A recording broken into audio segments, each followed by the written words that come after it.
अब आपको मैं क्वेश्चन नंबर जो 2 और 3 के हिंट्स दूंगा जो कि आपने होमवर्क में करने हैं। तो सबसे पहले क्वेश्चन नंबर 2 को देखें।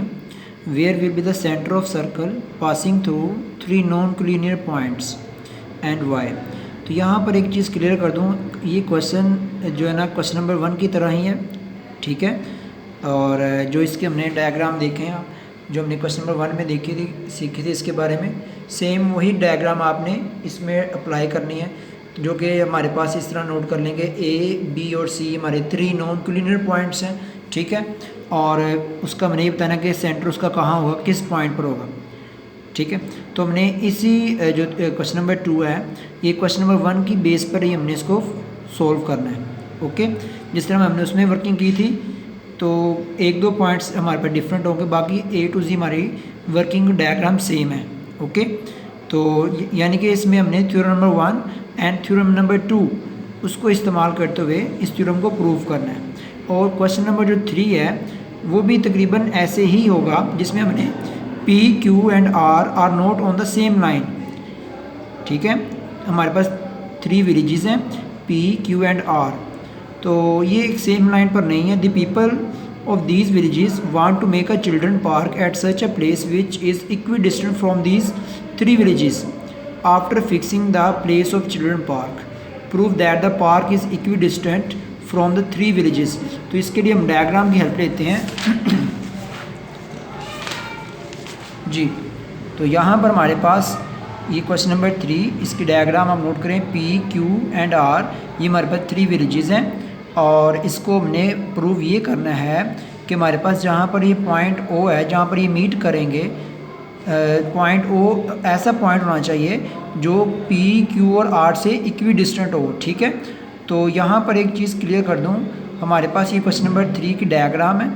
P, Q और R हमारे पास ये 3 विलेजेस हैं, और ये O वो पॉइंट है जो हमारे पास रिक्वायर्ड पॉइंट है, जहाँ पर हमने ये कहा है कि हमारे पास जो बच्चों का पार्क की प्लेस होनी चाहिए, ठीक है। ये पॉइंट O है जो कि इक्वी डिस्टेंट है from point P, Q and R, ठीक है। तो यहाँ पर हमने देख सकते हैं आप राइट बाय सेक्टर की हेल्प के थ्रू, यानी कि theorem number 1 and theorem number 2 की हेल्प से आपने इसको सोल्व करना है जी। बेटा आप क्वेश्चन नंबर हमारे पास इसका क्वेश्चन नंबर 1 था, इन अ क्वाड्रिलेटरल ABCD, ठीक है, और AB is congruent to BC जी, and the right bye sectors of AD CD meet each other at point N, prove that BN is a bisector of angle ABC।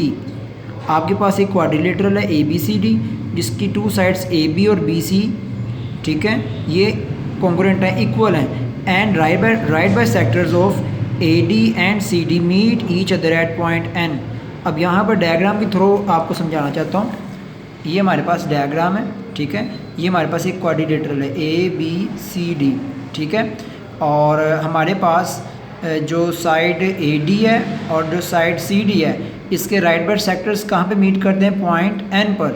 हमने prove ये करना है कि हमारे पास जो BN है is a bisector of angle ABC। जो line segment BN है ये एंगल B का क्या है, राइट बाइसेक्टर है बेटा। तो आपको एक पॉइंट क्लियर कर दूँ, जो वर्किंग हमने क्वेश्चन नंबर 2 में की थी with the help of angle, यहाँ पर theorem number 1 and theorem number 2 उसकी भी हेल्प लेंगे, क्योंकि इसमें जो ना हमने एंगल की भी हेल्प लेनी है और राइट बाय सेक्टर की भी हेल्प लेनी है, ठीक है। तो इसको प्रूव करते हुए हमने इस एंगल तक पहुंचना है, और उसकी वर्किंग आपने एंगल के थ्रू प्रूव कर देनी है लास्ट पर।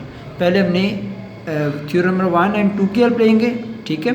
उसके बाद फिर नेक्स्ट थ्योरम की हेल्प लेंगे, जो हमने यूनिट नंबर इसी के तीसरा थ्योरम गालबन है उसमें हमने वर्किंग की थी, ठीक है। ये इसकी डायग्राम इस थ्योरम की, हमने लास्ट पे ये प्रूव कर देना है कि हमारे पास एंगल B है, क्योंकि जो एंगल B का बाइसेक्टर उसे कहते हैं, ठीक है, जो इक्वी डिस्टेंट होता है हमारे पास, उसके जो दोनों आर्म से उसका जो पॉइंट है परपेंडिकुलरली इक्वी डिस्टेंट हो।